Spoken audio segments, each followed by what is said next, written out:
Hello students, good morning.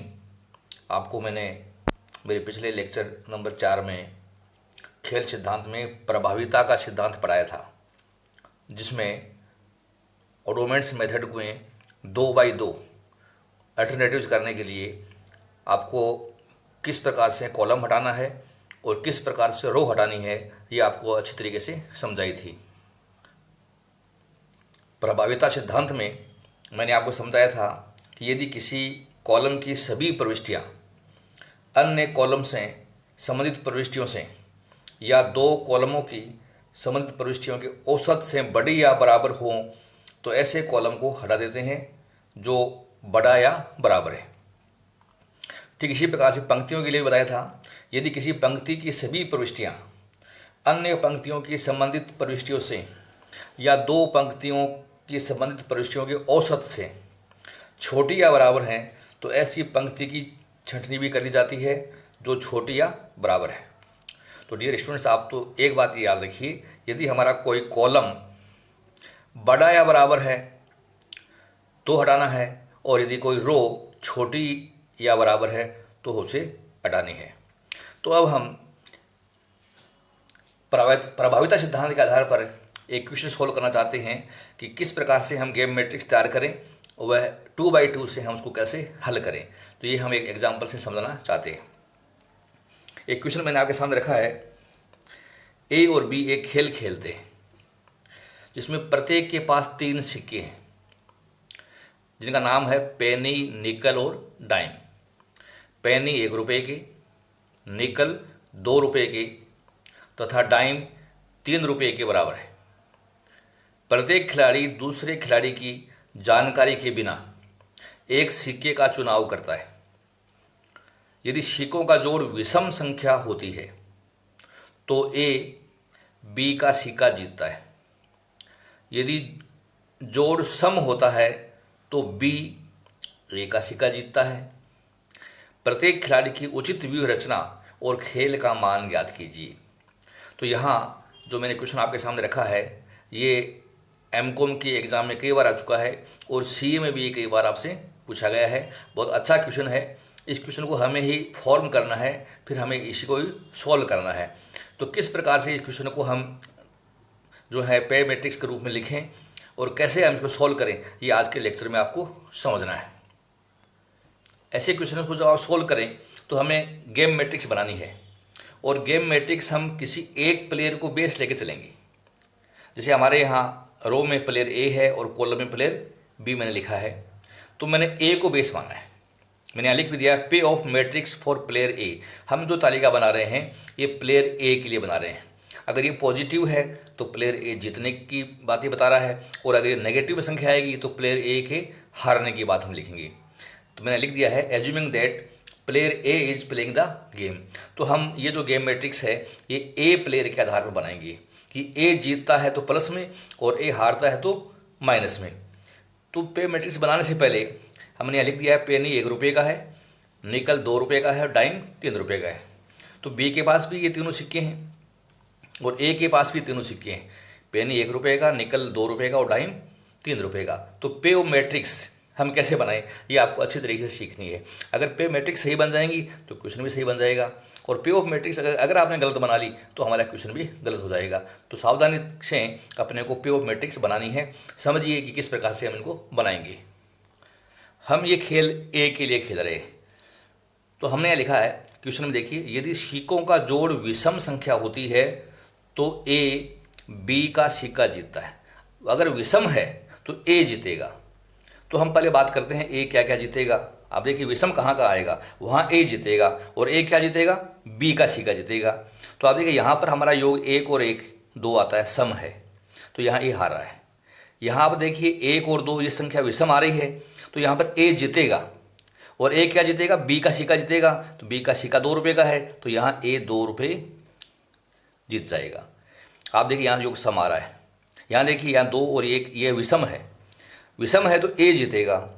तो ए क्या जीतेगा, बी का सिक्का। बी के पास कौन सा सिक्का है, 1 रुपये का, तो यहाँ ए 1 रुपया जीत जाएगा। यहाँ हमारा जोड़ सम आ रहा है। यहाँ देखिए आप 2 और 3 ये अपना सिक्का खोलेगा 2 का, ये सिक्का 3 का, तो यहाँ योग विषम हो गया, यहाँ 5 आ गया, तो यहाँ ए जीतेगा। ए जीतेगा कौन सा? बी का सिक्का जीतेगा। बी का सिक्का है 3 रुपये का, तो यहाँ ए 3 रुपये जीतेगा। यहाँ आप देख रहे हैं 3 और 1 4, ये सम संख्या है, यहाँ विषम है, 3 और 2 5, यहाँ भी ए जीतेगा। ए क्या जीतेगा? ए बी का सिक्का जीतेगा। बी का सिक्का 2 रुपये का है, तो यहाँ ए 2 रुपये जीतेगा। तो ये मैंने जीतने की बातें लिख दी। अर्थात आपको क्वेश्चन लिखा है सिक्कों का जोड़ यदि विषम है तो ए जीतता है। तो विषम यहाँ था, विषम यहाँ था, विषम यहाँ था और विषम यहाँ था, यहाँ ए की जीतने की बात की हमने। अब वाइस वर्सा आगे आ जाइए। यदि जोड़ सम होता है तो बी ए का सिक्का जीतेगा, मतलब बी जीतेगा। इट मीन्स बी जीत रहा है तो ए हारेगा, क्योंकि हम ये गेम ए के लिए खेल रहे हैं, तो ए हारेगा। अगर जोड़ सम है तो ए जो है वो हारेगा, ये ध्यान रखना। तो यहाँ जोड़ हमारा सम है, ये 1 रुपया जोड़ सम आया, सम आते ही ए हारेगा। ए क्या हारेगा? अपना सिक्का हार जाएगा, अर्थात -1 हो गया। यहाँ आ जाइए, यहाँ योग 3 है, यहाँ संख्या 1 है, यहाँ 3 है, योग आया 4, सम है। सम होते ही ए हारेगा। ए क्या हारेगा? ए अपना सिक्का हारेगा, तो 1 रुपया ये बी ले जाएगा इसका, तो यहाँ 1 रुपया हार गया। यहाँ भी आ जाओ, ये 2 और 2, योग यहाँ पर 4 है, सम संख्या हो गई। सम संख्या होते ही हम देख रहे हैं कि ए हारेगा, क्योंकि क्वेश्चन कहता है कि बी जीतता है, इसका मतलब ए हारेगा। तो ए क्या हारेगा? वो अपना सिक्का हारेगा। इसका सिक्का 2 रुपये का है, तो ये माइनस का मैंने 2 लिख दिया। यहाँ देखिए 3 और 1 4, यहाँ भी योग सम आ रहा है। सम योग आते ही ए हारेगा। ए क्या हारेगा? अपना सिक्का, तो अपना सिक्का 3 रुपये का, ए हार गया। यहाँ पर देखिए 3 और 3 योग 6 आता है, यहाँ भी ए हार रहा है, क्योंकि योग सम हो गया, तो ए अपना सिक्का हार जाएगा। तो हमारी गेम मैट्रिक्स ये बन गई -1 2 -1 1 -2 3 -3 2 और -3। तो ये हमारा गेम बन गया है, ये गेम मैट्रिक्स है। अर्थात जहाँ मैंने पॉजिटिव संख्या लिखी है वो ए के जीतने की है, और जो मैंने नेगेटिव लिखी है वो ए के हारने की संख्या है। अब इस गेम को हम कैसे सॉल्व करें, ये क्वेश्चन बन गया हमारा, ये मानिए आप। अब इसको सॉल्व करने के लिए हम देखते हैं कि क्या हमारे इस क्वेश्चन में जो है शैडल पॉइंट है या नहीं। हम पहले शैडल पॉइंट की बात करते हैं। शैडल पॉइंट के लिए बना होता है कि हमें इसमें रो मिनिमा देखनी है। तो रो मिनिमा है हमारी -1 रो में मिनिमम। इस रो में मिनिमम देखिए, ये है -2।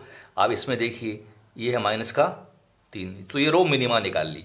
अब कॉलम का मैक्सिमा निकालिए। कॉलम का आप मैक्सिमा निकालें, कॉलम में मैक्सिमम है यहाँ पर 1, इस कॉलम का मैक्सिमम है 2, इस कॉलम का मैक्सिमम है 3। तो मैंने एक कॉलम का मैक्सिमा निकाल लिया। आपने पढ़ा था 2% जीरो सम गेम में, जो रो मिनिमा निकाली है उसमें मैक्सिमम देखिए, तो उसमें मैक्सिमम है हमारा -1, मिनिमम में मैक्सिमम -1, और जो मैक्सिमम है उसका मिनिमम देखिए, तो यहाँ है +1। अगर हमारी ये दोनों संख्याएं बराबर होती तो हमारा क्वेश्चन में शैडल पॉइंट आ जाता, और हम कह सकते थे कि ए के लिए पेनी और बी के लिए भी पेनी उचित अल्टरनेटिव होता। लेकिन यहाँ दोनों ही असमान हैं, तो इस क्वेश्चन में कोई शैडल पॉइंट नहीं है। There is no saddle point in this question. तो ये 2% जीरो सम गेम से हम इसको हल नहीं कर सकते। तो ऐसी स्थिति में हमें आगे बढ़ना है। आगे बढ़ने के लिए हमारा मेथड है 2/2, 2 गुणा 2 मेथड। अब अगर आप 2 गुणा 2 से इसको हल करना चाहें तो हमारे पास कॉलम है 3 और रो भी है 3, तो हमें एक कॉलम हटाना होगा और एक रो हटानी होगी। तो डियर स्टूडेंट्स, अगर आप एक कॉलम हटा सकें और एक रो हटा सकें तब ये 2/2 से हल हो जाएगा। और अगर नहीं हटा सके तो हम फिर आगे वाले क्वेश्चन में चलेंगे, अर्थात m × n में हमें हल करना होगा, या m × 2 में हल करना होगा, या 2 × m में हल करना होगा। जो मेथड मैंने बताए थे उसमें हल करेंगे। तो पहले तो हम ये चेक करते हैं कि क्या ये प्रभाविता सिद्धांत से हमारा एक कॉलम और एक रो कट सकती हैं क्या, और अगर कट जाएँ तो 2/2 से इसको आप हल कर लीजिए। तो मैं लिख दिया है, there is no saddle point in the given game, therefore we will use the principle of dominance. अर्थात हमें प्रभाविता सिद्धांत का उपयोग करना है। डियर स्टूडेंट्स, आप इसको एनालिस करिए। हम देख रहे हैं कि हमारा कॉलम नंबर 1 और कॉलम नंबर 3 की तुलना करिए आप। कॉलम नंबर 1 में पहला अंक है -1 और ये -1 तो बराबर है, 1 और 3 का पहला अंक बराबर। ये 1 है और ये 3 है तो ये बड़ा है, और ये -3 और ये -3 है तो ये भी बराबर है। तो हम कह सकते हैं कॉलम नंबर 1 से कॉलम नंबर 3 या तो बड़ा है या बराबर है। तो हम कॉलम नंबर 3 को हटा सकते हैं। तो कैसे हटाएं, ये हटाना है आपको, और नए तरीके से गेम तालिका लिख लीजिए जो इस प्रकार से होगी। कॉलम नंबर 3 कॉलम नंबर 1 से बड़ा या बराबर है, अतः उसे हटाने पर नई खेल तालिका ये बन गई। 1 और 2 3 हटा दिया है मैंने, और 1 2 और 3 ये सेम रह गया। तो अभी भी देखिए हमारे पास 2 कॉलम तो हो गए हैं, लेकिन रो अभी भी 3 है। तो डियर स्टूडेंट्स, हमें एक रो भी हटानी है, और रो के लिए मैंने आप बताया था आपको कि जो रो किसी अन्य रो से छोटी या बराबर है वो हटानी होती है। तो आप ध्यान दीजिए, -1 से, ये तो बड़ा है, -1 से -3 छोटा है, तो पहले से तीसरे का अंक छोटा है, और 2 से 2 बराबर है। तो हम पहली रो की तुलना तीसरी रो से कर रहे हैं, तो पहली रो से तीसरी रो के अंक छोटे हैं या बराबर है, तो हम तीसरी रो को हटा सकते हैं। तो तीसरी रो को हटा दें तो गेम मैट्रिक्स क्या होगी वो मैं आपको लिख के बता रहा हूँ। पंक्ति 3 पंक्ति 1 से छोटी या बराबर है, अतः पंक्ति 3 हटाने पर नई खेल तालिका। तो स्टूडेंट्स, हमने 3 को हटा दिया है, तो हमारे पास 1 और 2 और 1 और 2 रह गए। तो ये बी प्लेयर है ऊपर वाला, तो ये तो है प्लेयर बी, और इधर प्लेयर है ए। तो ए के पास 2 ऑप्शन है, फर्स्ट और 1 रुपये का सिक्का 2 रुपये का, बी के पास भी है, अतः 3 वाला कॉलम दोनों साइड से हट चुका है। अब ऑटोमेट्स विधि से हम इसको हल करना चाहते हैं, क्योंकि 2 कॉलम है हमारे पास और 2 रो हैं। तो हम क्या काम करें, आपने पढ़ा था कि पहली पंक्ति का अंतर निकालिए, धनात्मक अंतर, 2 में से -1 घटाइए, तो 2 -1 3 आएगा। तो ये मैंने यहाँ पर ये 3 लिख दिया है। दूसरी पंक्ति का अंतर ले आप, 1 में से -2 घटाओ, 1 -2, तो ये आया योग 3, तो मैंने ये पहली पंक्ति के सामने रख दिया है। ये काम कॉलम में करिए। पहले कॉलम में 1 में से -1 घटाओ, अर्थात पॉजिटिव डिफरेंस लेने हैं, तो 1 -1 तो 2 हो गया। तो मैंने ये यहाँ पर दूसरे कॉलम के सामने 2 लिख दिया है। अब यहाँ भी ये काम करिए, सेकंड कॉलम का अंतर पहले के सामने आएगा, 2 माइनस के 2, तो ये हो गया 4, तो मैंने 4 लिख दिया। 4 और 2 ये 6 हो गया, 3 और 3 6 हो गया। दोनों साइड से ऑडोमेंट्स का योग यदि बराबर आ जाए तो ऑडोमेंट्स विधि हमारे अनुकूलतम हल प्रकट करती है। अब हमें वैल्यू ऑफ गेम निकालनी है, और वैल्यू ऑफ गेम का फॉर्मूला आपने पढ़ा था, उस फॉर्मूले में हम वैल्यू पुट करके वैल्यू ऑफ गेम निकालते हैं। वैल्यू ऑफ गेम निकालिए, हमारा ये फॉर्मूला का -1 × 3, -1 × 3 अर्थात हमारा फॉर्मूले के हिसाब से ये हमारा A1 था, A1 को इंटू करना है अपने को B1 - B2 के अंतर से, और दूसरी बात ये हमारा B1 था, इसको इंटू करना है A1 - A2 के अंतर से। तो -1 × 3 प्लस 1 × 3 डिवाइड बाई 4 + 2, तो इसको सोल्व किया तो आता है 0, तो वैल्यू गेम 0 आया। अब हमें optimum mix strategy for a के लिए देखनी है। ए हमारा इधर से था, तो ए के बाद 3 ऑप्शन है, 1 2 और 3, तो 1 का सिक्का किस अनुपात में उपयोग करे, 3/6। 1 का सिक्का अनुपात में करेगा वो 3/6, 2 का सिक्का भी वो इसी अनुपात में करेगा 3/6, 3 का सिक्का इसके लिए 0, अर्थात ऑप्टिमम जो सॉल्यूशन है उसका वो 3 3 और 0 का आया है। अब ये बी के लिए करिए आप ये बात, बी जो प्लेयर था उसके लिए 4/6, यह है पहले सिक्के के लिए, दूसरे के लिए 2/6 और थर्ड के लिए 0। तो ये इसके हमारे ऑप्शंस बन गई। आप इनको छोटा भी कर सकते हैं, काट सकते हैं इनको, तो ये 2/3 हो गया, ये 1/3 हो गया। इधर से काटे तो ये 1/2 हो गया, इसको आप यूँ भी लिखते हैं इक्वल करके, ये हो गया 1/2, 1/2 और ये 0।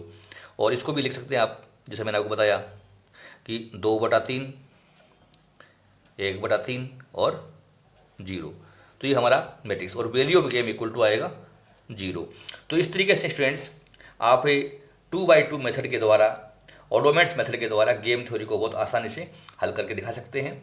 तो अगर शटल पॉइंट नहीं है तो आप 2x2 में आ जाएं, प्रभावशीलता सिद्धांत का उपयोग करिए, 2 से अधिक कॉलम है उनको हटाइए, 2 से अधिक रो है उनको हटाइए, और हमारी प्रभावशीलता सिद्धांत के आधार पर ऑडोमेट विधि से हम वैल्यू ऑफ गेम निकाल सकते हैं।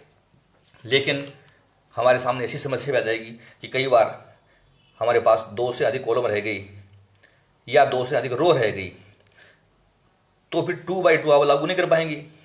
तो ऐसी स्थिति में हम क्या करें, तो हम n×2 या 2×m मेथड उपयोग करेंगे, जो मेरे अगले लेक्चर में आपको पढ़ाऊंगा। तो आप मेरे अगले लेक्चर को जरूर ध्यान से पढ़ते रहिए। आज का लेक्चर आपको समझ में आया तो इसको आप लाइक कीजिए और अपने फ्रेंड्स में इसको आप अधिक से अधिक मात्रा में शेयर कीजिए। आपने लेक्चर ध्यान से सुना, बहुत बहुत धन्यवाद। Thank you so much.